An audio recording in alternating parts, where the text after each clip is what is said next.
Plus besoin de prophète pour l'Église? D'abord, avant toute chose, ne croyez pas que je suis un chrétien lassé de tout ou que je suis résigné. Il n'en est rien, je ne suis pas dépressif, loin de là, ou je ne suis pas non plus dans le découragement, sinon je n'aurais pas fait ce message d'avertissement. Et oui, il est nécessaire encore de rétablir la nourriture qui a été mangée et qui n'est plus servie à table. Les croyants dans les églises évangéliques ou les églises dites protestantes, dans l'ensemble, ne croient pas aux prophètes. Même s'ils affirment le contraire, leur croyance témoigne de ce dénigrement. Parce que, et c'est contradictoire, mais beaucoup d'entre eux croient, plus que jamais, dans ce ministère d'Éphésiens chapitre 4, versets 10 à 11. Celui qui est descendu, c'est le même qui est monté au-dessus de tous les cieux, afin de remplir toutes choses, et c'est lui aussi qui a établi les uns apôtres, les autres prophètes. Mais venons à l'essentiel. Jésus avait bien sûr l'esprit des prophètes. Et cet esprit n'est pas venu, en tout cas lui, il n'est pas venu pour l'abolir ou pour cela qu'apparaît. Avec l'esprit prophétique, Jésus annonçait, comme eux les prophètes avant lui, il annonçait des temps de malheur aux scribes et aux pharisiens. Jésus dévoilait les zones d'ombre, les ténèbres pour des croyants se vantant d'être dans la vérité et la lumière. Jean, chapitre 3, verset 19. Et ce jugement, c'est que la lumière étant venue dans le monde, les hommes ont préféré les ténèbres à la lumière, parce que leurs œuvres étaient mauvaises. Alors aujourd'hui, annoncer les ténèbres comme Jésus de Nazareth le faisait, oulala, on vous rejette. Et pourquoi? Eh bien parce que les œuvres sont mauvaises. L'évangélisme chrétien, entre autres, c'est pas le seul, mais l'évangélisme chrétien met la bénédiction en avant avec la doctrine suivante, sans cesse répétée, c'est le sang du Christ qui a tout payé par son sacrifice sur la croix. Résultat, eh bien les prédications annoncent comment être davantage béni, comment avoir plus de force et de puissance, comment avoir plus de dons, comment entrer dans la présence de Dieu pour être davantage exaucé, etc., etc. Nous avons là un peuple nu et sans équipement. Voilà ce qu'ils sont. Nus et sans équipement. On est certes dans le perfectionnement des saints, et c'est une bonne chose, si on prend ce perfectionnement à la lettre, parce que dans le texte grec d'Éphésiens chapitre 4, verset 12, perfectionner, ça va dans le sens de donner un équipement complet pour atteindre une stature parfaite. Et cet équipement, Paul en parle un peu plus loin dans sa même épître, au chapitre 6, où Paul exhorte les frères ainsi. Tenez donc ferme, ayez à vos reins la vérité pour ceinture, revêtez la cuirasse de la justice, mettez pour chaussure à vos pieds le zèle que donne l'évangile de paix, prenez par-dessus tout le bouclier de la foi, avec lequel vous pourrez éteindre tous les traits enflammés du malin. Prenez aussi le casque du salut et l'épée de l'esprit, qui est la parole de Dieu.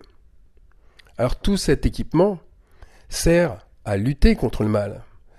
Cet équipement sert à tenir ferme contre lui.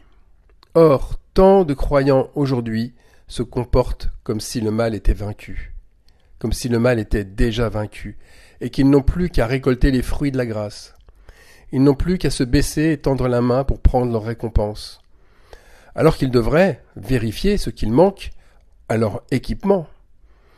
Un équipement qui ressemble à celui d'un soldat, qui est préparé, qui est prêt à la guerre. Ceinture, épée, bouclier, casque, chaussures. Parce qu'il y a un combat à mener.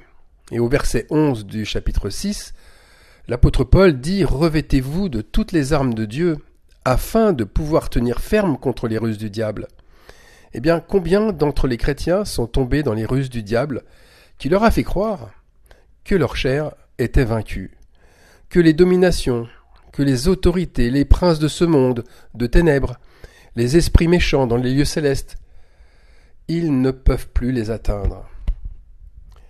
Mais il y a danger, il y a un grand danger. Ils n'ont plus la vérité pour ceinture. Aussi, avec des reins fragiles, eh bien, ils sont projetés facilement à terre par l'ennemi. Ces croyants ne sont plus dans le jugement d'eux-mêmes, mais ils sont dans la recherche du plus.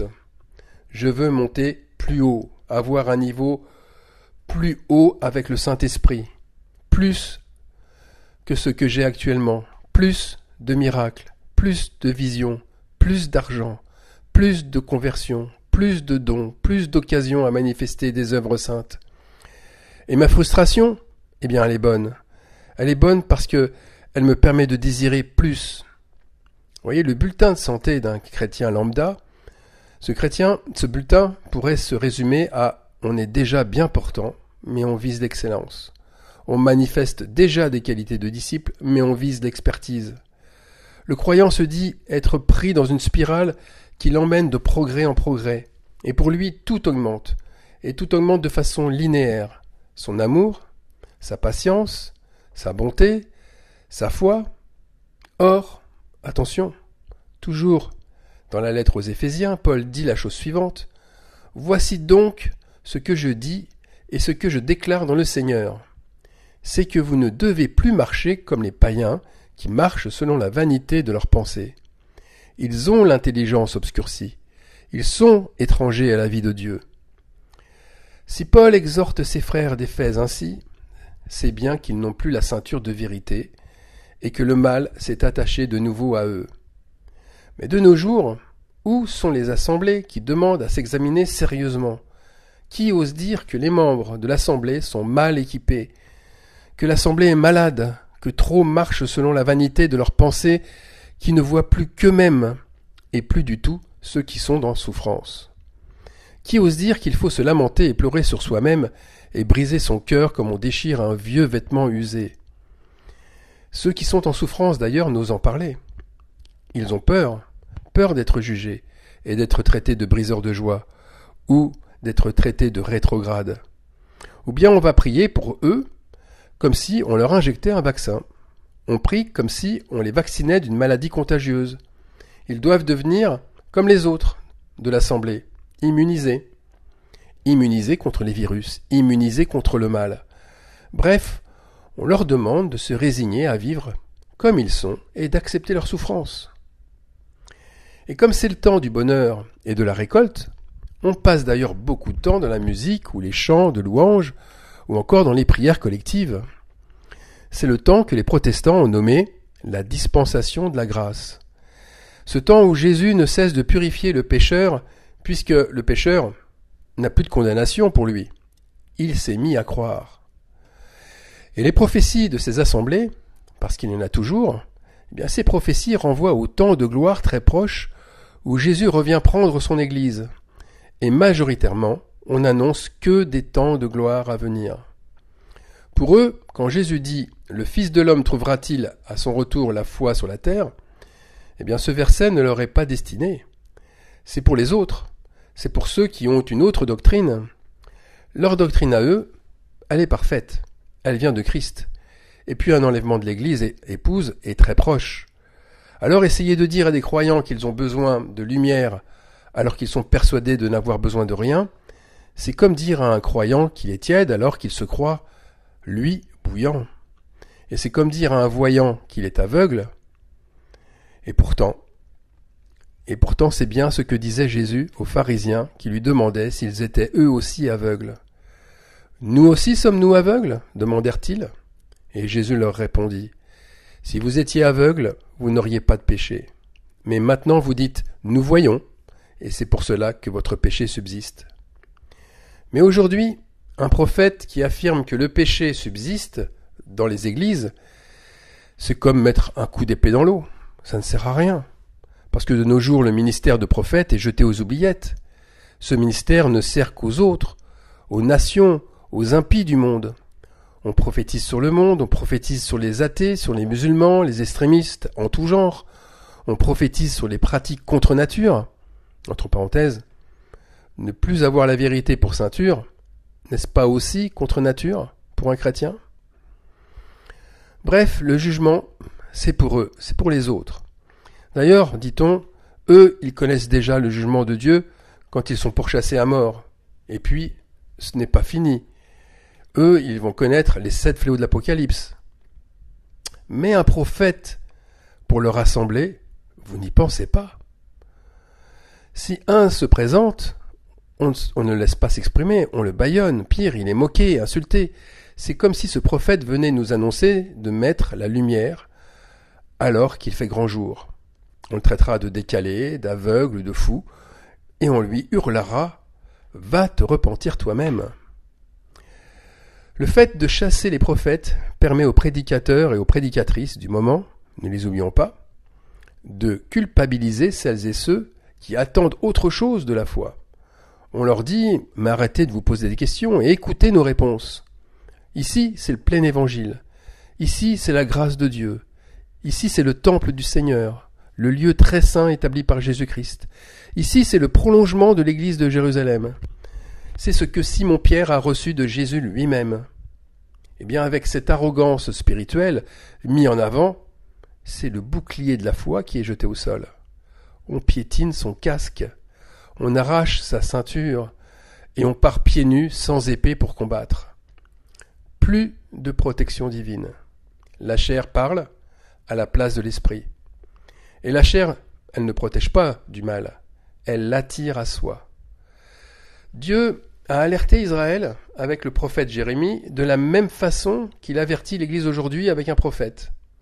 Et l'histoire est une simple répétition. Lisons Jérémie, chapitre 2. « Va et crie aux oreilles de Jérusalem. Ainsi parle l'Éternel. Je me souviens de ton amour lorsque tu étais jeune, de ton affection lorsque tu étais fiancé, quand tu me suivais au désert, dans une terre inculte. Israël était consacré à l'Éternel, il était les prémices de son revenu. Mais ainsi parle l'Éternel. Quelle iniquité vos pères ont-ils trouvé en moi pour s'éloigner de moi, et pour aller après des choses de néant, et n'être eux-mêmes que néant. Je vous ai fait venir dans un pays semblable à un verger, pour que vous en mangiez les fruits et les meilleures productions. Mais vous êtes venus, et vous avez souillé mon pays, et vous avez fait de mon héritage une abomination. Alors ne soyons pas arrogants. Si nous nous sentons démunis, si nous sentons privés d'équipement, et que le mal a autorité sur nous, eh bien revenons au premier et au deuxième tonnerre. Confessons nos fautes, repentons-nous et convertissons-nous une nouvelle fois, ou une énième fois. N'écoutez pas ces faux prophètes qui disent que votre repentance s'est faite lors de votre première conversion et qu'il n'est plus nécessaire alors de se repentir à nouveau. Parce que le sang de Christ a fait le reste. Parce que le sang de Christ vous lave et vous purifie. Tous ces faux prophètes prennent l'exemple de Jean-Baptiste qui prêchait la repentance en vue du baptême, et une fois baptisé, l'Esprit Saint vient oindre un croyant, rendant la repentance obsolète. Ils disent que le Saint-Esprit scelle alors le disciple. Et je vous rappelle que sceller, c'est amener la preuve par les actes, c'est authentifier la foi. Par conséquent, si ces faux prophètes disent vrai, alors tout ce qui est écrit à propos des 7 églises de l'Apocalypse est faux. Que dit l'esprit de prophétie aux églises? Et là, c'est le livre de la Révélation, c'est l'Apocalypse qui parle. Et voilà ce qu'il dit. Celui qui tient les 7 étoiles dans sa main droite dit à l'église d'Éphèse, « Tu as abandonné ton premier amour. Souviens-toi donc d'où tu es tombé.